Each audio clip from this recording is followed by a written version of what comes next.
Can I tell you something? If you guys want a little interesting quirk of the YouTube algorithm, when you upload on YouTube, the first circle of people it shows it to you are kind of your closest fans. People that regularly watch your content and are interested in your stuff. Once it does that, it'll show it to your casual fans, who are like people that dip in and out, watch everything now and then. Then if it is done well in that circle, it starts going broad. In the first circle, the Chili's video was a like 1 out of 10. It was phenomenal. In the parasocial circle, that Chili's video was past Marketing Monday. Once it hit casual, it had the biggest drop off. It had the biggest fucking drop off. It has gone from 1 out of 10 to 9 out of 10 so fast. It was truly for the culture. It was truly for the culture. But what's funny is how many of my IRL friends have watched that video. You know, I could like work really hard on a video and upload it and they probably won't even watch it. Most people I know in real life. But like this video, everyone I know in real life has watched it and messaged me about it. They love it. I don't know. It's funny. It's funny. It's funny. It's such a polarizing video, you know? You got to do more IRL. I do want to. It's fun. I really wish I had someone who was really knowledgeable about IRL tech. If I could get an extra Emily type setup, I would do IRL all the time, interesting things. But when it's just on my phone, it's very difficult because we can't have chat on screen and we can't. It was like, I just don't know how to do it. I don't know how to do any of that stuff. But yeah, I want to get into streaming in the software and game dev category. Any advice? You should ask like Pirate Software this or something, man. The really simple answer is the hard truth. You should do it, and then you should be entertaining at it. So this is the hard part. The second part's the hard part. But first part is also hard because people don't do it. So you need to do the first part long enough to where you get good at the second part. And I know that sounds like simple advice, but it is the only advice. And if you try anything else, it won't work. Don't stream first, do YouTube first. You can do either one, bro. You can do either one. Pirate Software had like 5 years or something of streaming to 20 people. And then it hit when he had the shorts. You just got to get the reps in. Hey, Shrek, I'm ancient, 30 years old. You're not ancient at 30. You're not ancient at 30. Obviously not. Obviously, you're not ancient at 30 because 30 is a very spry age. It's young and you still have much life left to live. I wouldn't even consider yourself ancient until so much later. So much later. Do you know Jesus Christ was in his prime at 33? Kind of the best year to be, 33. Would you say you're physically declining? Be honest, please. This is actually a good question. I was talking about it with Lud the other day. Lud and I were playing basketball, and he was telling me about how ages, people say they start feeling it. And he was like, yeah, Slime says 34. He started feeling old. Like, his body felt worse. And then Stan said 31. Here's what I'll say. And I'm being dead honest with this. The trick to not having that realization is to live like a fucking degenerate in your 20s and then get healthy in your 30s. Because I've never felt better, bro. I've never felt better in my fucking life, and I'm not kidding. I feel healthier. I feel stronger. I just fucking lived like absolute shit in my 20s. Fucking sat on my ass on the computer all day, hunched over, didn't go outside, didn't sleep right, didn't eat right. Like, I live like absolute shit. And then now, in the past few years, I've taken care of myself. And so I feel like it's trending up. I feel better every year. So I'm not kidding. I swear to God, this is exactly how I feel. I feel the opposite. I feel much better. I don't know. That's my advice. The problem with Lud is he's in good shape. He's in his late 20s. He's in good shape. He's going to have a generational fall off. He's going to get a massive beer belly. His hair's going to fall out. He's going to feel old as shit and creaky. Lud when he get 34 is going to be terrible, bro. But me, I'm fucking sad, dude. I'm glowing up. Big A, I got a job prospect coming up for me. It's a sales job that focuses on selling to contractors. Any advice in the second interview? You already made it to the second interview. So right now, you're in the part of the job where you need to not appear crazy. You're far enough along that the real thing you need to do is not disqualify yourself. They've already filtered past the part about qualifications, really, honestly. If you're in second round interview, it's mostly about personality and like making sure they vibe with you than if you're just outright not qualified. So I think you're good, bro. I think just go in, be friendly, be nice, eye contact, handshake, say you're willing to learn, say you're willing to hustle. I don't know, just fucking tell them you like Game of Thrones way too much. Talk about Game of Thrones. You know, selling's a lot like Baleron the Dread. Constantly reference the book. Atriarch.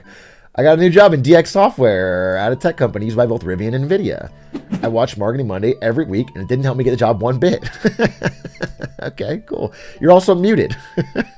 So you don't want to hear my response. You dropped a message, which is fine. I'm happy for you to get the job. And then you muted. And I like that. I like that confidence. Good luck. H-Truck, I started as an in-house attorney at a company in January. A few days ago, I got another offer for the same position in another company with a 3% increase in salary, so I rejected. At what percentage would you say it's worth it to quit? That's a your call, bro. That's a your call based on your lifestyle. How much you want to make money, how much you want to spend, how happy you are with your current job, how much you like your boss and your coworkers and your employees and your chance of growth and all. You're giving me that information. What I will say is job hopping that quick is a little whack. It's like a bad look unless it should be a bigger raise. Like if you just started and then you're instantly job hopping for a 3% raise, unless it sucks, you should stick it out a little bit. Big A, I'm in a new marketing position at Twitch. No, you're not. You'd have a Twitch staff badge. Don't fucking make up stories, bro. Unless you just started today. You started today on Saturday? Big A, I just took over as CEO of Amazon. Any advice? Now that I can believe. Jeff, not Jeff. This would be, who was it? It was the fucking guy we reported to. Wow, why am I blanking? Damn, this is a boomer moment. Andy Jassy. Andy Jassy. Hey, Andy Jassy. Good to see you. I think you'll be fine. It's your gawk. I just got a really good marketing job at a Fortune 500 fintech company straight out of college thanks to you forcing me to get a marketing degree. I definitely didn't force you to do that, but that's very awesome. Good job. Guaranteed additional work for 2 years, but it doesn't mean to prove my worth to stay with the company afterwards. What is rotational work? I'm sorry if I'm missing a obvious. He spins. Is a stripper. Gotta rotate that thing. What is rotational work? I don't know what that means, but you mean it's like contract work for 2 years and then after that they're gonna check? That's fine. That's fine. I mean, 2 years is an insane guarantee. I don't even believe it. Not that I don't think you're lying. I think they would clearly break that in a moment if they, I don't think they've actually guaranteed you 2 years. Any advice to stand out without peaking too early? I wouldn't worry about peaking too early. In fact, one advice that I give a lot is when you're starting at a company, the vibe you set early follows you for a long time. So if you like give off this go-getter, helpful, get out there vibe, even if you coast it a little bit later, you're still the go-getter. But if you coast it first and then try to turn it around later, it's like almost impossible. You're like locked into you should work extra hard at the beginning because it has this positive halo effect for the rest of your time. Big guy, I started it in the North Face. Oh, that's cool. And I'm given resources with lots of details on products. It makes me feel like non-competes have a time and place. Crims, are you coming in here to give me a pro non-compete argument? That's insane, bro. That's insane. What are they paying you to do this? No. Gotta get the shareholder value up. You got a stock plan you're really fighting for? That's crazy. Just look at all the insane amounts of abuses it's been used for. I told about so many of them in that video. The original intended purpose of non-competes was for high-level executives who had very, very key important material information to the business that would be so damaging if it got out that it could kill the business.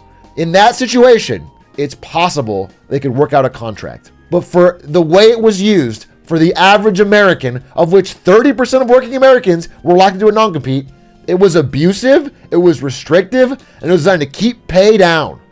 Okay? I despise non-competes. I despise them, and I despise that a fucking terrible ass, shitty federal judge has blocked the rollout of the FTC's non-compete ban. I get mad about it because it's so fucking cringe. It is so un-American. It is damaging millions of people in service of very few. And I hope that it gets overturned and it gets passed through. Yeah, that's what I think. I'm just telling you. You will not convince me, I think, very easily that non-competes have a time and place, especially for a regular worker. That's crazy. Hey, Big A, Biden here, wondering how to do better in the debates. Bro, people are going to talk about that debate. It's going to be historically studied. I was watching he did an interview today, and he's obviously better. I mean, it was like, it sucks to flip the coin and get the absolute worst version of yourself during the debate. He clearly can do a little better than that. He did the interview today for ABC. It was better, but the thing is, his voice is still so soft. Like they were cranking up the gain, bro. I like the people he's appointed, but he's not really the right age to be president. That's all.